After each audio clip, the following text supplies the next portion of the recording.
you don't really find the purpose or the meaning, of your life. You give it a meaning.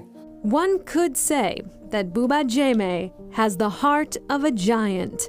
When it comes to his capacity for compassion, it is his gift. When it comes to his health, it was his hurdle. That was in 2012, and I was in South Africa at the time. I was running a boot camp, and then one day, I thought I had a cold or a flu. I still had this sharp pain in my chest, and that never went away. A symptom that eventually sent the otherwise healthy 25-year-old to the hospital. They did a lot of tests, including an X-ray, and then that's when they noticed my heart was larger than normal. Jammeh, who grew up in Mali and Senegal, says it was eventually diagnosed as a genetic form of dilated cardiomyopathy. At birth, my heart muscle was never fully formed. So over time, it was spongy, so over time it got bigger and bigger. Though largely unnoticed, symptoms started when he was fairly young. When I was a teenager, I would have pain or be lightheaded and dizzy. The symptoms often manifest at teenage years. In 2015, now living in the United States with twin boys on the way, the then 30-year-old's condition deteriorated. Jammeh was in heart failure, being kept alive with an LVAD pump. While most patients in need of a heart will wait about a year, Jammeh's size would mean his wait would likely be much longer. His patience would be steady.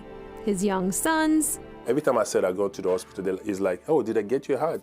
Jammeh, an engineer by profession, says coupled with his own need to update an eager family on his health journey and to help others focus on health, he created an online community. I was tired of sending a lot of emails to people telling them what's going on, so I started blogging. Then I got called for a few public speaking. Eventually I was like, yeah, okay, I want to do something with this. That want soon turned into a podcast, a place to spread awareness, to perhaps save someone else from developing preventable heart disease or help navigate the chronic condition. Obviously, heart failure is, one issue, but then there's a lot that happened before you get to that stage. And in my case, could have been avoided or not better managed. That's, that has passed already. But for many others, they could be put in a better position. His nonprofit, the Heart of a Giant Foundation, was founded in 2018 to call attention to hypertension and cardiac conditions with a focus on underserved communities.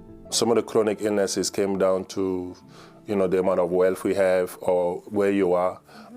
But it doesn't really have to be that expensive. He holds monthly clinics where he goes beyond the diet and exercise advice. He teaches people how to test their blood pressure, gives them a unit to take home, and helps them track their numbers, something that has been shown to produce better outcomes. And in October of 2022, after 5.5 years waiting on a heart, Jammeh got the call from his doctor. As soon as I heard his voice, I knew it was a heart. Few more excited than that insistent son, and perhaps more concerned. I also coach the soccer team. This was on a Friday, so his next worry was like, who's gonna coach us on Sunday? Soccer is back, and so is the banter. Who's better on the soccer field, you or Dad? Me. Say it without smiling. My favorite one is this one. The gratitude of this family, a new heart for a man full of heart. Jammeh says he often thinks about his donor, their family, whose gift of life surely didn't come without heartache. He hopes one day to meet them. Probably just explain to them what I've been doing with the New Heart and how much we are grateful for that. But for now, he says a New Heart has further renewed his commitment to helping others through their own heart journeys. When a moment like this, it all comes together, so we're definitely very grateful for that.